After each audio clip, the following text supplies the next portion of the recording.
द्विपहर बेला होइଥାଏ। ଅନବହିତ ଖଟରେ ଶୋଇଥାଏ। ସମୁଦି ଗଧିଆଙ୍କ କଥା ଭାରି ମନେ ପଡ଼ିଲା।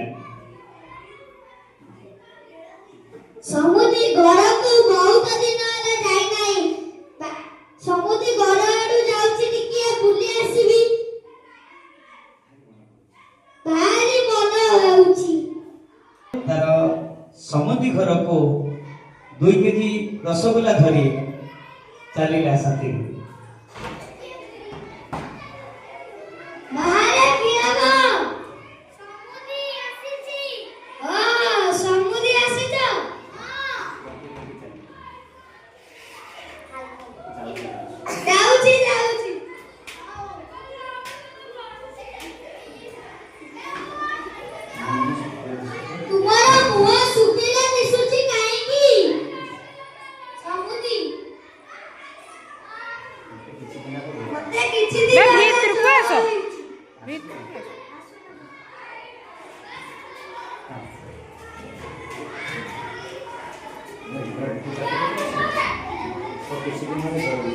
କିଛି ଦିନ ହେଲା ଜ୍ୱର ହୋଇଛି। ଜ୍ୱର ହେବାର କାରଣ କଣ? କଣ କହିବି ସମୁଦି? ବିଲେଇ ନାନୀର ମିଠା ଦୋକାନକୁ ଯାଇଥିଲି। ସେଠି ମିଠା ସିଙ୍ଗଡ଼ା ଓ ଆଳୁଚପ ଖାଇଲି। ସେଗୁଡ଼ାକ ବାସି ଜିନିଷ, ଖରାପ ହୋଇଯାଇଥିଲା। ବିଲେଇ ନାନୀର ସରାଗ ଦେଖି ମନା କରିପାରିଲି ନାହିଁ।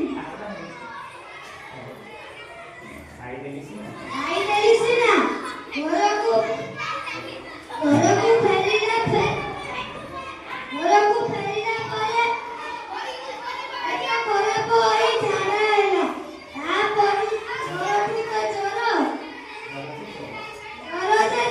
ସେଥିରେ ଆଗରୁ ଥିବା ଶ୍ୱାସରୋଗ ବାହାରି ପଡ଼ିଲା। ଭାରି ଧଇଁ ସଇଁ ଲାଗୁଛି।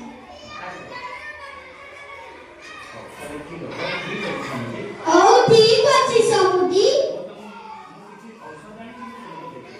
ମୁଁ କିଛି ଔଷଧ ଆଣିଛି, ତୁମକୁ ଦେବି।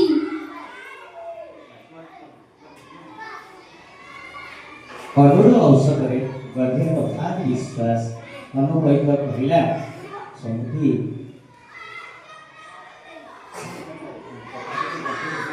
ସମୁଦି କଥାଟିକୁ ଗଣ୍ଠି ପକାଇ ମନେ ରଖ।